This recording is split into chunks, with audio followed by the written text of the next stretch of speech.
welcome back to Naturally Fueled. Today I'm going to be talking through my favourite low-calorie, low-sugar alcoholic drinks. So if you, like me, have failed miserably at dry January, then these drinks might come in a little bit handy throughout the rest of the month. The reason that I decided to record this video is because I know that insulin and alcohol is a bit of a dangerous combination and it's complicated, and if you haven't drank before and you don't know how to manage taking insulin and drinking alcohol, definitely talk to your doctor or your nurse about it, because different people react to it in different ways. Like, for example, after a night out drinking, my sugar level goes low the following morning, but that might be different for somebody else.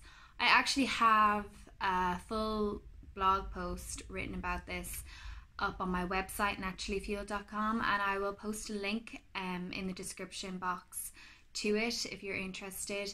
But I just decided to record this video just to explain to you my favorite drinks and my go-to drinks on a night out or if I'm staying in, because they are low sugar and they don't require insulin from me, and that's why I like them, because I don't have to make that dangerous mix of like combining insulin with drinking alcohol, because it can get complicated once you start doing that. So these are the ones that I always go to, and probably the reason that I broke dry January on the 4th of January. So my first go-to drink if I'm having dinner or if I want to relax after a long day is wine. And a lot of people ask me, should you be drinking that? Is wine not full of sugar? No, wine isn't full of sugar.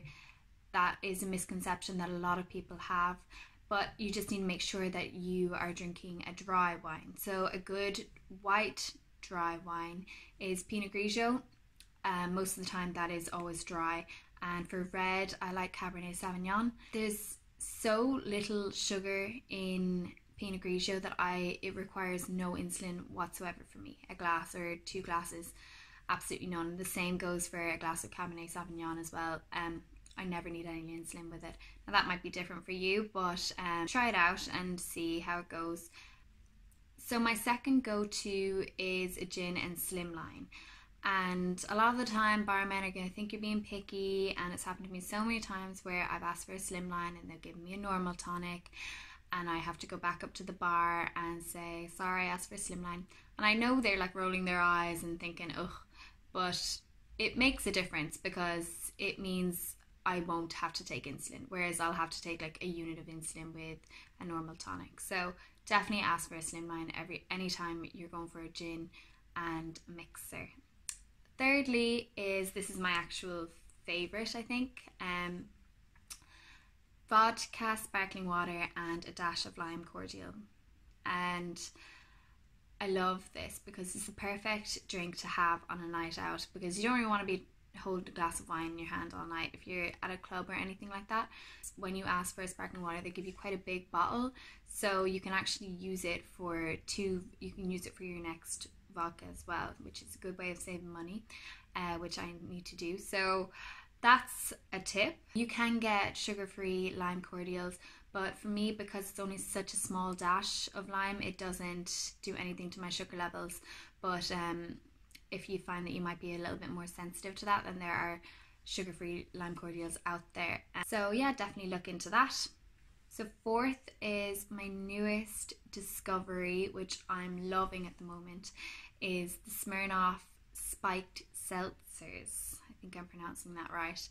And they sell them in most liquor stores over here. I'm not sure if they're in Ireland yet, but basically they're little cans of vodka mixed with like sparkling water and a little bit of a flavour. But they have loads of different flavours, and these are the ones that I like when we're sitting around watching TV or something like that, or with a load of friends, and everyone's drinking cans of cider and cans of beer. You kind of want to join in on the whole can thing, so this is a great way of doing that, because you have your little can and it's tasty and it's nice, but they are quite strong, so be careful.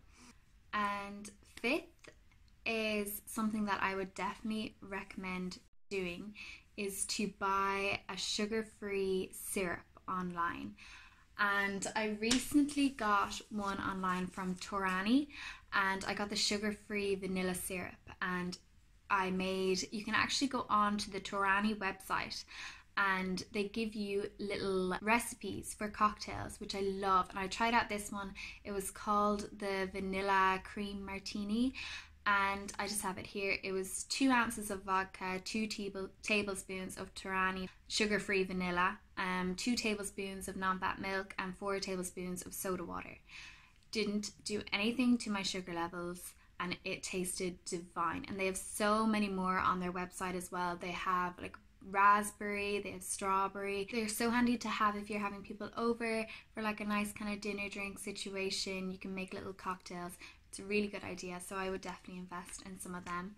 And lastly, I meant to say this actually along with the wine one, if you're not accustomed to the taste of wine yet, a great idea is to mix it and make it into a white wine spritzer. So if you just add about half the glass of white wine, half the glass of tonic water or sparkling water, and then a dash of lime cordial, it makes like a perfect kind of lighter drink. So it's good for a summer's day as well. And those are basically my go-to drinks for dinners, for evenings out, for nights out. So hopefully they can be of some sort of help to you. And also on the blog post that I mentioned earlier, I have a recipe to a cocktail from a man called Doug Strain, also known as the diabetic bartender, and it's a completely sugar-free cocktail. It is a little bit complicated to make, but it can be really fun to do if you have, like, say all the friends over and you're doing like a little cocktail making evening. I'll leave the link in the description box. So I hope you enjoyed this video, and if you did, please subscribe and like, and feel free to subscribe to my website as well, naturallyfueled.com, where I post more tips and meal ideas for type 1 diabetes, and also recipes, gluten-free recipes and gluten-free recommendations as well. So thank you for watching. Goodbye.